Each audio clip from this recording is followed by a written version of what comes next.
Hello and welcome to the Chat and Dematt podcast brought to you by Christies Direct. So on today's episode we are going to be talking about all things animal rescue, and I am joined here today by Janet and Margaret from Mid Antrim Animal Sanctuary.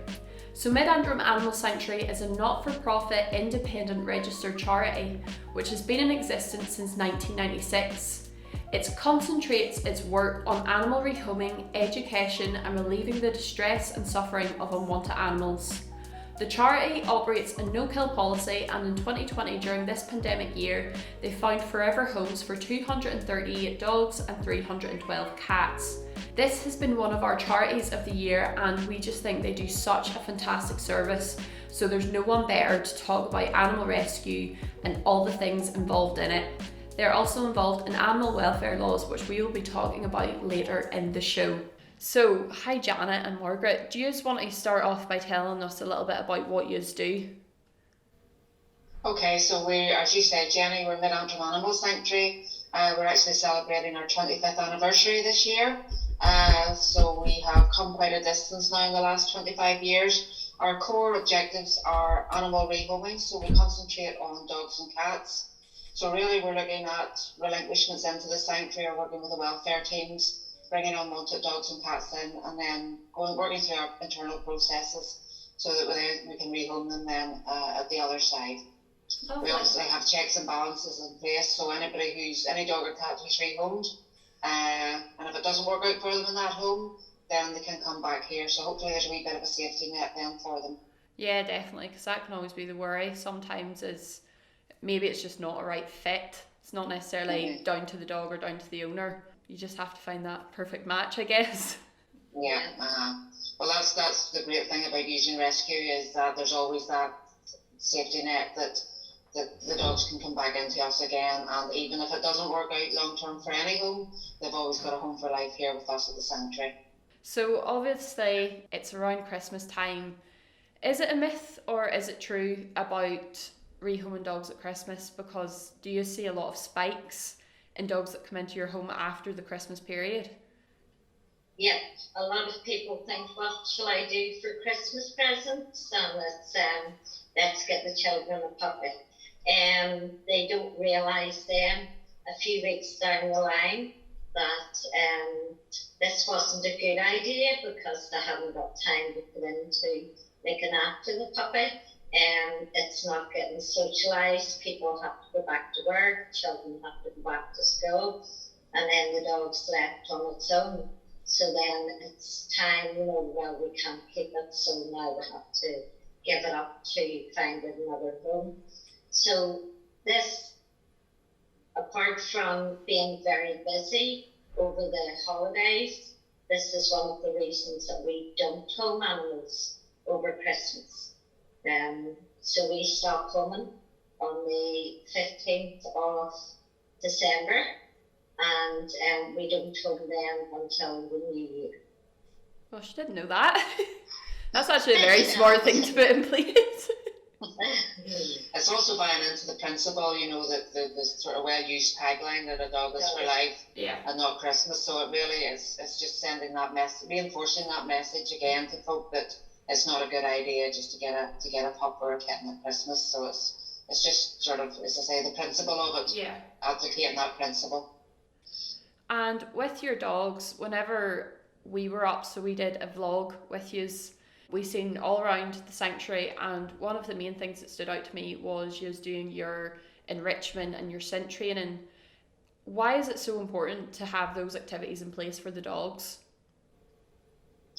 Well, what we try to do here is we would try to manage our numbers so that we can ensure that all our dogs get 2 walks a day, and they also get an enrichment activity. So that could be, as you say, Jenny, a calm, a slow feeder, a wee bit of scent training, which is a high value activity for dogs, because they're really using all their senses, or to find whatever we have hidden for them.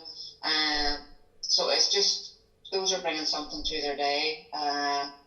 It's making their minds work, it's making their bodies work. It's really just giving them something to focus on in the day, because obviously then we leave here at 5-6 o'clock in the evenings, and it's quite a time then before we come back in again. So we just want them to have as much as possible during the working day And again, it's just about keeping their minds active. Yeah. And as you say, you've mentioned the living room, so we try to play music all the time for our dogs, and we have the television in the living room, and the counter idea of that as well, that when the dogs eventually go into their home, that they have been using a living room environment, so they understand, that there's the sofa and there's the television and there's all the bits and bobs of, lamps and all those things that are in your living room, so they're more used to the home environment when they get there, because that might have been something that they never had encountered in their previous life. No, that was one of the things I really loved whenever I came up, was the living room. I don't know why, it sparked something with me where I was like, you know what, that's lovely that they have that sort of place and that sanctuary to go away from the kennels and get used to being an indoor dog. So I think that was just such a valuable thing that you do offer on top of all of the other enrichment activities too. Yeah, and grooming as well would be an enrichment activity, I suppose, again, for a dog in a home environment, grooming and baths and things like that are part of the normal activities, but here it's just maybe not as happens as often, so we have that on our enrichment list as well as one of our activities, so that the dogs can get used to that, and again, when they get their forever home, then it's easily incorporated into their daily lives. We had one of our long-term dogs, Fletcher, who never had been brushed before. So then a couple of the staff took on the task of learning him how to feel the brush. Yeah. He would have bitten you. You could not have put a brush or your hand near his back, or he would have went for you.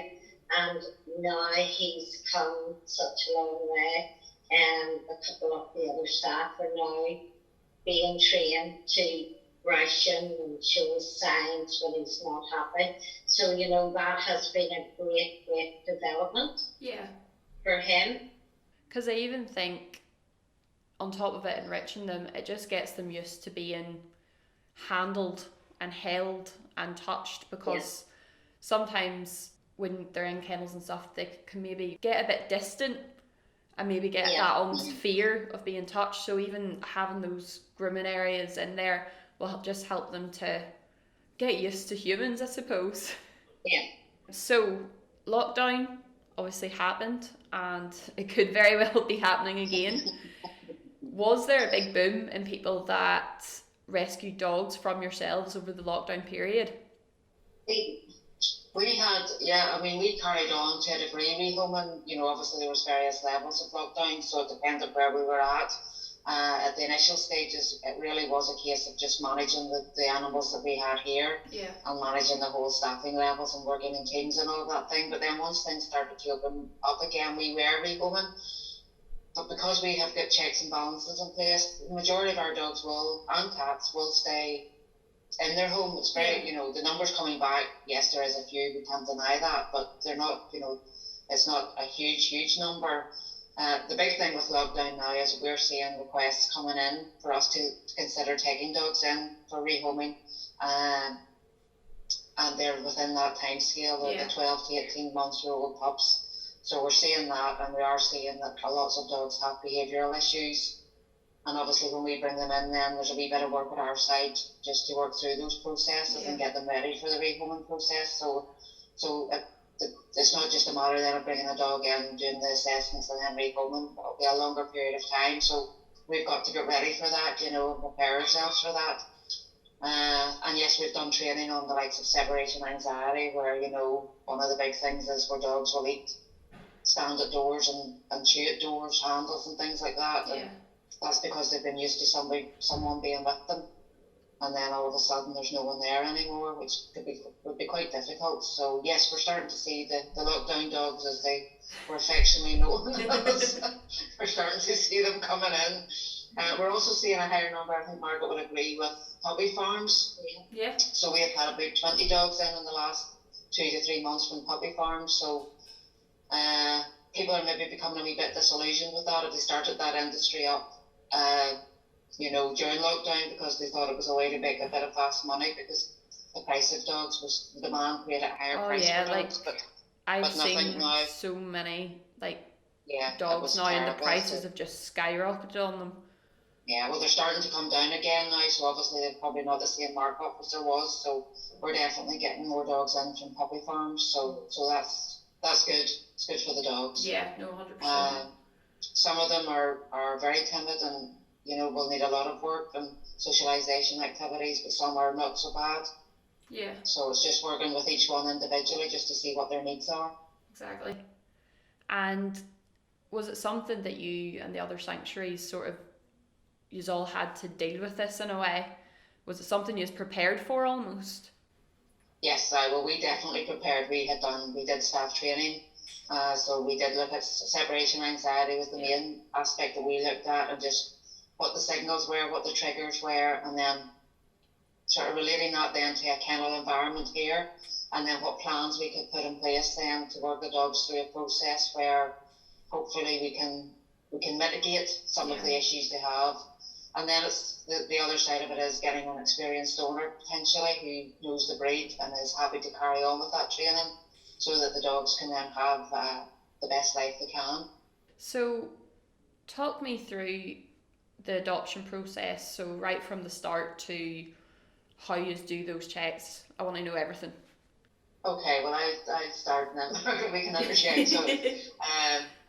So we take the calls from people coming in, and then as the staff team led by Margaret would make a determination then based on dogs in, dogs out, what we can bring in. When they come in with their owners, we do an assessment on them at that stage.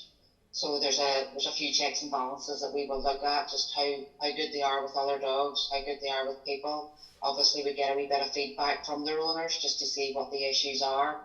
Number of dogs that are turned away are minimal, if any. It very rarely happens, if at all.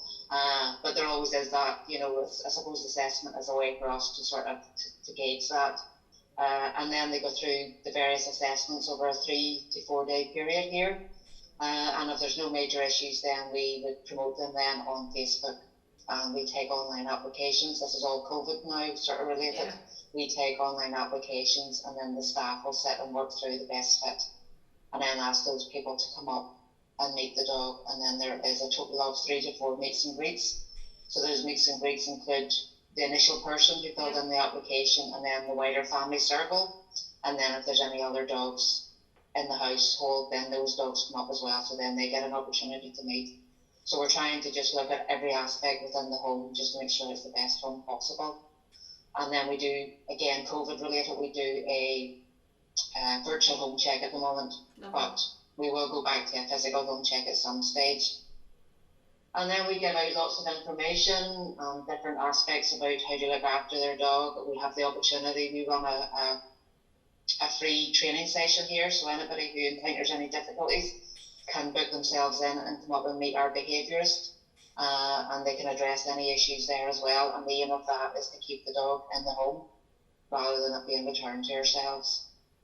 It's quite robust, and people will say that it's easier nearly to foster children than it is to get a dog out of a sanctuary. But we're always mindful that, and again, we would set criteria. So, for example, maybe an adult only home or a home with children only 8 and over.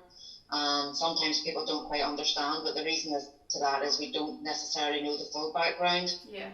And we err on the side of caution, because the last thing you want is someone being seriously bitten or whatever by a rescue dog, or that dog itself maybe has had a traumatic sort of start to life. Yeah. And you just don't want anything going wrong potentially for anybody, the dog included. So we do our best to do that matching. Yeah, no, because I know myself, so I have 3 rescues, and I would have like a few nieces and nephews, and 2 of the wee 2 staffies, great, like the children could do whatever they want to them and the staffies won't even flinch. But the staffy mastiff that we have, we know that she was like neglected and beaten quite badly, and whenever they like zoom past her even, she'll jump and she'll get nervous. So we know to look out for that, but it's ensuring that the dog just doesn't harm the human whenever it's not necessarily the dog's fault. In a way, it's just their own experiences that have led to that. That's it, and it's making everything as secure as it can be for the dog. And even here, we would have systems in place where, that a certain dog might be staff only initially, and then we work through mentoring plans with, other staff members, and then we bring it down to volunteers. And again, that's all about, just putting the safety measures in place so that nothing can go wrong. Because obviously, if a dog, something adverse happens here in the sanctuary, then it has a knock on the rehoming process for that dog. So it's quite robust. Everything's quite robust. And is there sort of like a minimum age of child you will let a dog go out to, or do you say any age depending on the dog? We will set the age limit at the rehoming level. So we normally run of the mill it would be 8 and over. Yeah. Unless we have pups, and then if it's pups, then we can rehome them to family of any ages. And again, it's just we might not necessarily know the full background. Yeah. Then as well, you're sort of thinking if someone's got a child that a year old and it's still at that stage you're taking on a puppy that you have to house train, and so you've got like 2 children there that you're having to look after. So you have to make sure that the people are able to do that. And if you had to give a checklist of what people should think about before buying or adopting a dog, what would that checklist be? Well, I think the commitment that they can put into an animal for the next 14, 15 years. Their sort of vet bills, maybe, are they going to make sure they'll take out pet insurance, or, if something comes up that's going to cost a lot of money, are we going to be able to afford to pay them?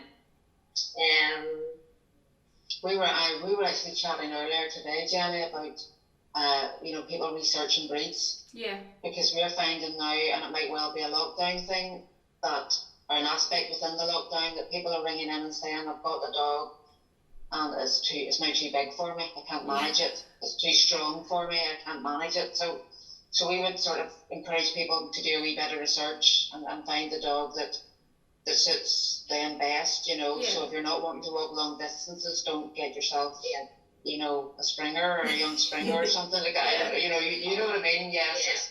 It's finding the dog that suits your lifestyle. So we would always encourage people to do a wee bit of research and don't necessarily, I remember hearing the story about someone who had always had beagles, so they thought the children thought they would purchase their elderly parents a beagle because that's what they always had, but obviously, there's a lot of work involved in that breed of dog, and time had moved on, so it wasn't necessarily appropriate, but you do things with goodwill, but it doesn't necessarily mean that it's going to work out positively.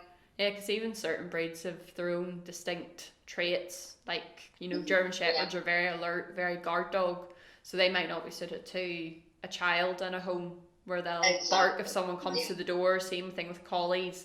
I actually find that breed like traits and qualities really interesting. I'm sure you see it a lot in the sanctuary. We do, and we would sort of, the breeds that we would see coming in, there's quite a few staff breeds, Shih Tzus,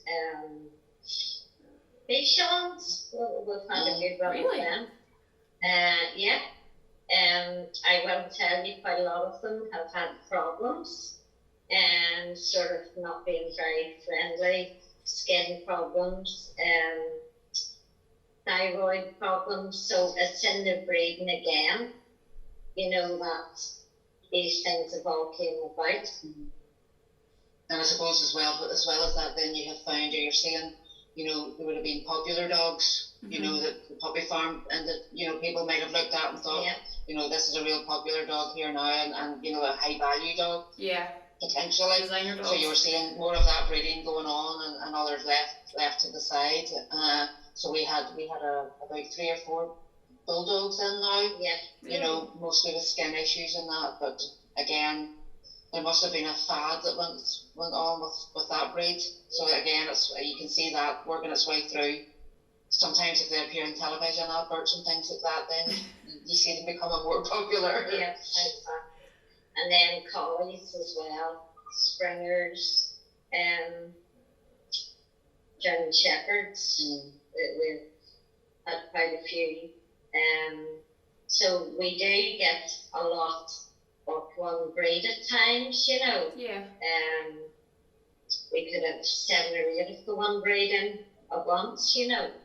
But it's just really depends. And with the breeds, so depending on the breed of dog, does that change your like sort of route of care or enrichment? Because I know like with Cocker Spaniels or the Springer Spaniels, scent training's really suited to them. Would you almost tailor it, or do you find just any enrichment works for all of the dogs in there?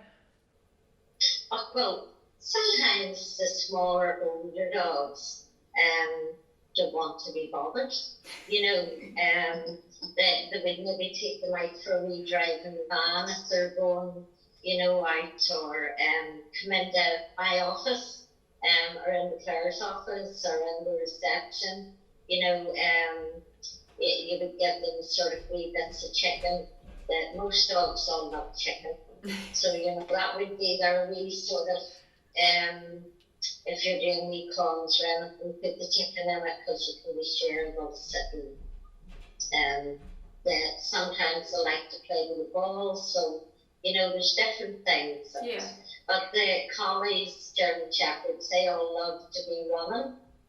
So, you know, they love to be outside running, you know, sniffing about, on their doggy day out, you know, all them things. Yeah. So you do see a difference, you know. And at what point do you realise that a dog is going to be a long-term, I suppose, part of the family at Mid Antrim Animal Sanctuary? Well, we have one at the minute. He's been with us a long time, Alfie. He was actually a welfare dog, but what happened anyway, he had to stay till the people went to court, which took an awful long time. And unfortunately, he didn't meet a lot of people or anything. So whenever he first came in, we thought he was going to be fine. And then he started to show all these signs, I would think.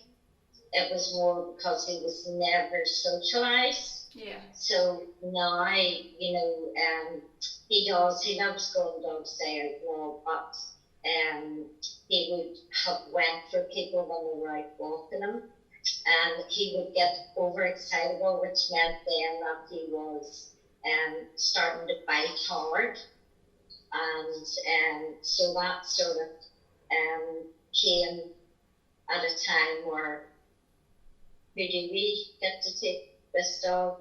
You know, the staff are brilliant with him, but he has had a few wee issues with the staff as well. So that tells us, you know, this dog's going to have to live its life out with us. You know, we could not trust him to go into a home, because if something happened, then obviously we would feel bad, and obviously for the dog, if he had to be put down, we'd never forgive ourselves. So, you know, he can stay here, he can have his off days. We know if he doesn't want to do something, his body language, don't make him do it or anything. Some other wee dogs, like one of her long-term dogs, but he did get a home, but he didn't like you putting the leader on him for a long time, and we're sort of going, who's going to be here? Then he would have started biting at your feet, wouldn't let you lift him. He got used to his back, but still he would have bitten us. So again, that was more of a dog which we knew wasn't going anywhere. But some of our volunteers who are very good with the long-term dogs end up taking them home. So that worked out well for him. But I think you get to know quite quickly Yeah. Whether, you know, there's going to be problems and whether we're not going to get home. And maybe someday the right person will come. We always do believe that. Which has happened now over the last maybe 2 years. Yeah. We've told about 4 of our long-term dogs, which has been fantastic. But unfortunately for one of mine, this is that this one taken home, he's going nowhere, you know. Unfortunately, Alfie's an example of how the systems work against him. You know, because if he was in a bad home and then it became a welfare issue, and then the person we had to wait until the court system had to wait until the individual either was taken to court or signed them over. That didn't happen. So his first 2 years we're very poor quality, and that has just impacted on the rest of his time, you know. So whilst he has a great home here, you know, it would have been better had he had the opportunity earlier on to be properly socialised, and he might have had a chance of a home. So sometimes it just shows how the systems as well can work against some of the dogs. And you just mentioned the systems there, and I know yous are involved in animal welfare laws and all of that. Do you want to maybe tell us a bit about that side of your work? Yeah, so we're members of the Northern Ireland Companion Animal Welfare Group. It's quite a long title, but basically that's a recently formed, maybe in the last 2 years, group of people. So what it is, it's all the animal charities in Northern Ireland are coming together, and hopefully then as a collective they will sort of be able to have a greater voice, and hopefully sort of initiate change. So we have a number of objectives. We're looking to bring in Lucy's Law in Northern Ireland, where that looks at the various aspects about, you know, third-party breeding. Mm-hmm. We're looking at registrations for people who are breeding dogs, so that there's some checks and balances there, and that would include organisations like ourselves being registered and inspected, just to prove that our welfare standards are good enough to look after the dogs, and different other things. One of them's just, you know, to try and make it law where cats are microchipped, for an example, you know. So there's a few objectives that group has, but we think there's a greater opportunity to get change through government or whatever, if we're all talking with one voice. Yes. 100%. And then we have a small local group as well that looks at animal welfare issues in and around our sort of towns, our local areas that we would sort of connect into geographically as well. So we have a counsellor involved in that, and a few other sort of people who are involved in animal welfare. So hopefully, you know, we can just look at different aspects more on a more local basis. And would you agree with the term adopt, don't shop completely? Or do you think sometimes certain families may need to shop, or do you always think there'll be an adoption option for them? Well, sometimes it's going to be difficult because some of our restrictions mean that if it's over 8-year-olds, then obviously there's minimal opportunity there, probably from any rescue, unless there's pups available for rehoming. But we would advocate adopt, don't shop as much as possible. There's a lot of dogs who've had a bad start in life who need their sort of forever home. So if there's an opportunity to adopt, we would suggest that people maybe try that first. And then if it doesn't work out, or there's age barriers or whatever, then obviously look elsewhere. But we would really encourage people to think carefully about what they're doing, and don't be looking at dogs in car parks that are in cars randomly or things like that. You know, try to just do as many checks as you can and do as much research as you can to make sure that you're actually, you know, seeing the mother and the father of the dogs, and because there's a lot of sort of grey areas around a lot of it. Well, this has been really insightful. Rescues are a big part of my life, as you can tell, having 3 of them. But thank you so much for joining me. It's been an absolute pleasure to have you on the Chat and Dematt podcast. Thank you, Jenny. Thanks for tuning in to the Chat and Dematt podcast. It was an absolute pleasure having Janet and Margaret here to talk about animal rescue, as at Christies we are very passionate about this subject. Make sure you tune into our next episode, which is going to be a 30-year celebration of Christies Direct. Thanks again for listening, and we'll see you in the next episode.